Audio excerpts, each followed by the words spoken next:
Greetings, my friends.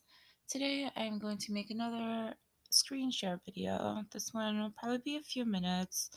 Um, it's about the sun, one of my favorite topics, and how our current solar cycle 24, is coming to an end.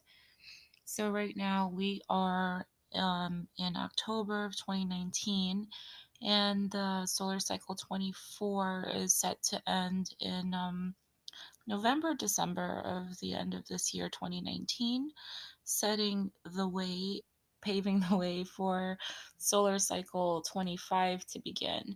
Now, if you don't know what a solar cycle is, it's basically like the cycle that our our sun, which is a star, it takes uh how long it takes to flip its magnetic poles. So this occurs every 11 years, and we've been recording solar cycles for over 250 years now, and this is the solar cycle 25 coming up now. So it's very exciting. Solar cycle 24 was a very memorable one because it brought a lot of people that have this common interest and focused study together, and we've observed some phenomenal solar activity. But before I get into that, I just wanted to show the current sun right now. So this is what it looks like right now, and this actually caught my eye because of it. The time that this is occurring is the tail end of solar cycle 24, as I said.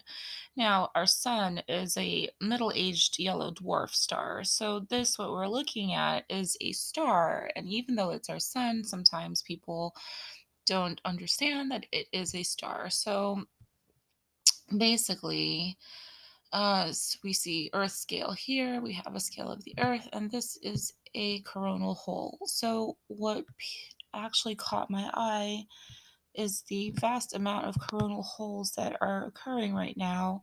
Like I said before, this is a current picture, but I did I gathered some data prior to this. Is this the one I took? Hang on, bear with me. Yeah, that's it. All right, so check this out. Okay, so this is the rotation of the sun. Now, the sun, our star, see these black craters are coronal holes. So when they're scattered about like this on the sun,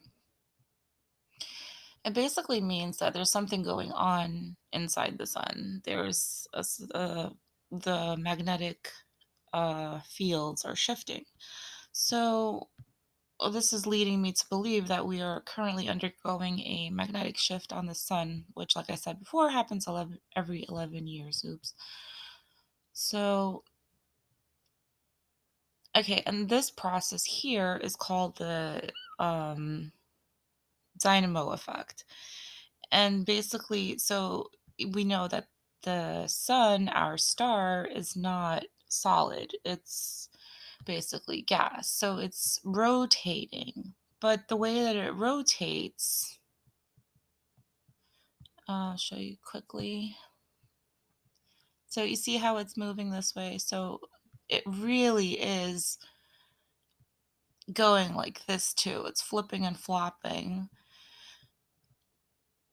Actually, this is reversed. East should be here and west should be there. It's wrong. But anyway, so it's doing that.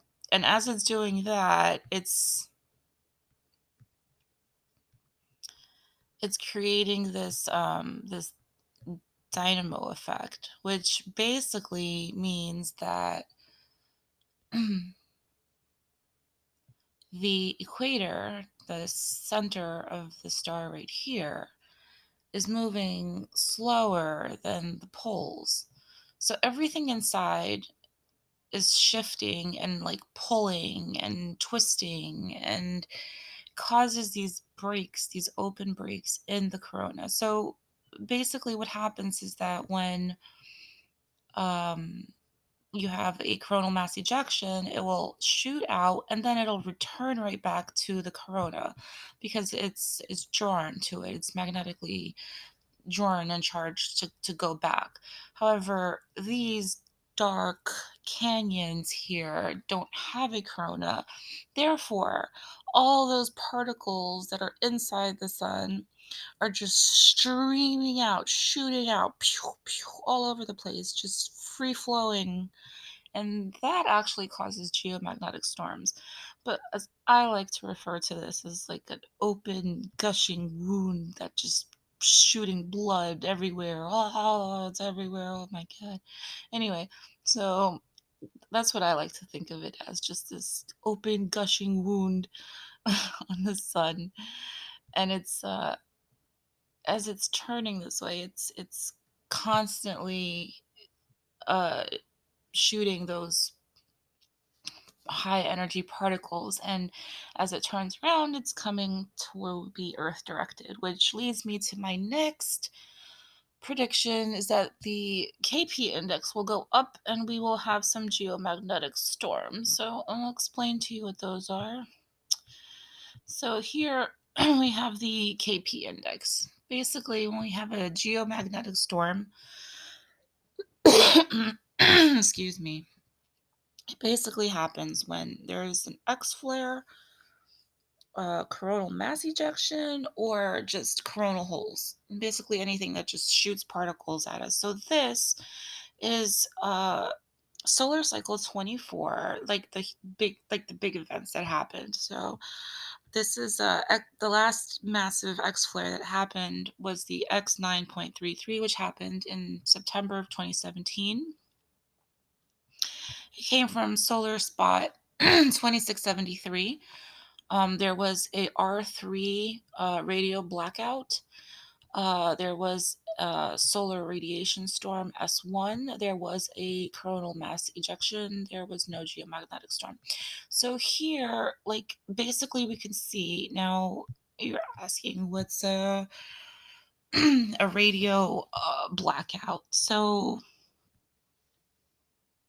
basically, radio blackouts are late scale on a scale from 1 to 5, from going from minor to moderate to strong to severe to extreme.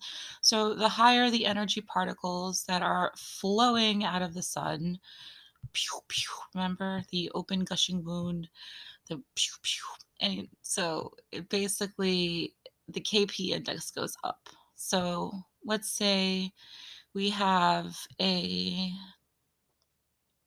coronal hole, which is ejecting a lot of energy, and let's say the KP index goes up to 6, right? Okay, so it's up to 6. So now we look over here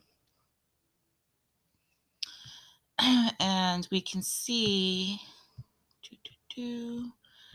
KP index is 6, so that's a G2 moderate storm. And basically, then it tells you like higher latitude power systems may experience voltage alarms. Long duration storms may cause transformer damage. So, like, transformers can like set off and go aflame.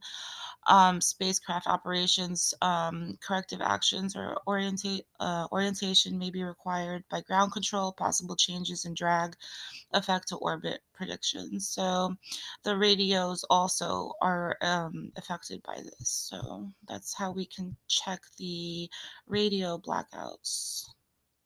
So also on a scale of 1 to 5, from minor to extreme. So let's say we're in a R3 storm, which like, okay, if we go back to here, we could see there was a R3 storm with that X flare, that X 9.3 flare. There was a R3 storm. So we go back to here, we check an R3 storm. It was strong, high frequency radio, wide area blackout of HF radio communication, loss of radio contact for about an hour on the sunlit side of Earth. Navigation is low frequency navigation, signals degraded for about an hour. So like basically on the daylight side of Earth, they get will get affected. The radios will get affected for anything, airplanes, GPS, all those other things. So Anyway, excuse me. There was some there's a hefty amount of X flares that happened in solar cycle, good old solar cycle 24.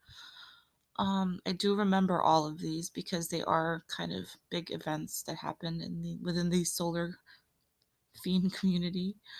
Um, and yeah, so these coronal holes caught my eye, which is what propelled me to make this video, is because I honestly think that right now, since we're about to start solar cycle 25, I believe that the poles are shifting. And this is just some evidence I wanted to present and put out there.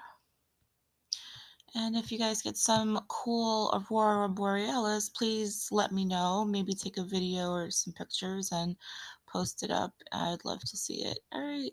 Thanks so much for watching. Take care. Bye.